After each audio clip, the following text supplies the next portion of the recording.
ভারতবর্ষে ভগবান গণেশের সবচেয়ে বড় মন্দির রয়েছে মুম্বাইতে, যাকে আমরা সিদ্ধিবিনায়ক মন্দির বলে জানি। কিন্তু সেখানে যাওয়া আমাদের সকলের পক্ষে সম্ভব হয় না।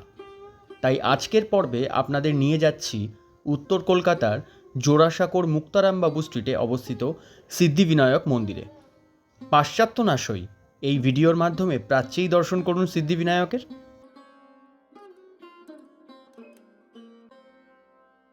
মুক্তারামবাবু স্ট্রিট শুনলে প্রথমেই মাথায় আসে সাহিত্যিক শিবরাম চক্রবর্তীর কথা।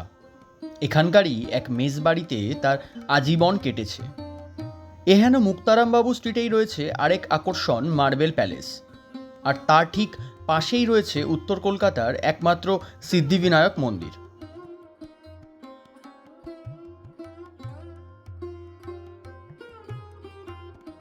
দু সালে দুই বন্ধু ঠিক করলেন, যে শহর তাদের উত্থান পতনের সাক্ষী রয়েছে, সবসময় পাশে থেকেছে, সেই শহরকে তারা সবটা ফিরিয়ে দেবেন। ব্যবসায়িক স্বার্থে অনেকেই বলেছিলেন যে কলকাতার অনেক পরিচিত সুউচ্চ শপিং মলের এখানেও একটা শপিং মল হোক। কিন্তু দুই বন্ধু রাধেশ্যাম আগরওয়াল ও রাধেশ্যাম গোয়েঙ্কা নিজেদের সিদ্ধান্তে অনড় রইলেন। ইংরেজিতে একটা বহু প্রচলিত শব্দ হলো হেরিটেজ রেস্টোরেশন। মল্লিক বাড়ির পুরনো স্থাপত্যের সঙ্গে সিদ্ধিবিনায়ক মন্দিরের আদল, ইতিহাস ও ধর্মাচারের এই অপরূপ মেলবন্ধনের এত উৎকৃষ্ট উদাহরণ খুব বেশি দেখেনি আধুনিক কলকাতা। 200 বছরের পুরনো মল্লিক বাড়ি রূপ পেল এক নতুন ঠিকানার। আর 2020 সালের 28 ফেব্রুয়ারি জনসাধারণের জন্য খুলে গেল কলকাতার সিদ্ধিবিনায়ক দেবস্থানম মন্দির। তবে এই মন্দির গঠনের সময় দুই বন্ধু রাধেশ্যাম আগরওয়াল ও রাধেশ্যাম গোয়েঙ্কা ঠিক করেছিলেন যে ধর্মাচরণের সঙ্গে এখানে যদি আরও কিছু করা যায়। তাই ডায়াবেটিস ক্লিনিক তৈরি করা হয়েছে, যেখানে স্বল্প মূল্যে অনেক মানুষের স্বাস্থ্য পরীক্ষা হয়। এছাড়া স্কিল ডেভেলপমেন্ট সেন্টার তৈরি হয়েছে, যেখানে দুস্থ মেয়েদের নার্সিং শেখানো হয়। এছাড়া নামমাত্র টাকায় ছেলে মেয়েদের স্পোকেন ইংলিশ, ফ্যাশন ডিজাইনিং এবং ট্যালি সফটওয়্যারের মতো বিভিন্ন কিছু কোর্স শেখারও সুযোগ রয়েছে। তবে এই মন্দির কিন্তু আর 5টা মন্দিরের মতো নয়। বিরাট পুরনো বাড়ির মন্দিরে সিদ্ধিবিনায়ক বিরাজমান। ঠাকুর দালানে রয়েছে বিরাট এক ঝাড়বাতি।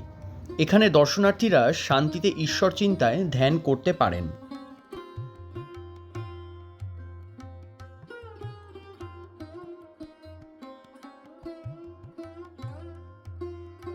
মন্দিরে ভোর 5:45 শুরু হয় মঙ্গল আরতি।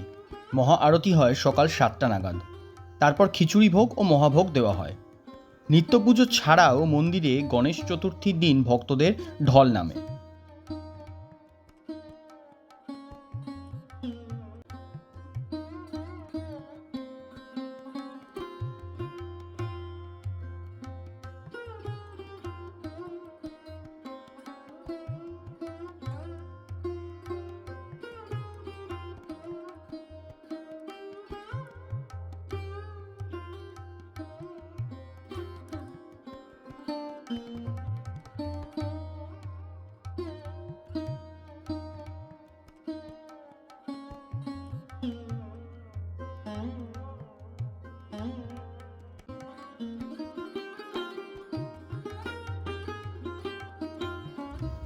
এমজি রোড মেট্রো স্টেশনের 2 নম্বর গেট দিয়ে বেরিয়ে ঢিলছোড়া দূরত্বে মুক্তারামবাবু স্ট্রিটে রয়েছে এই সিদ্ধিবিনায়ক মন্দির।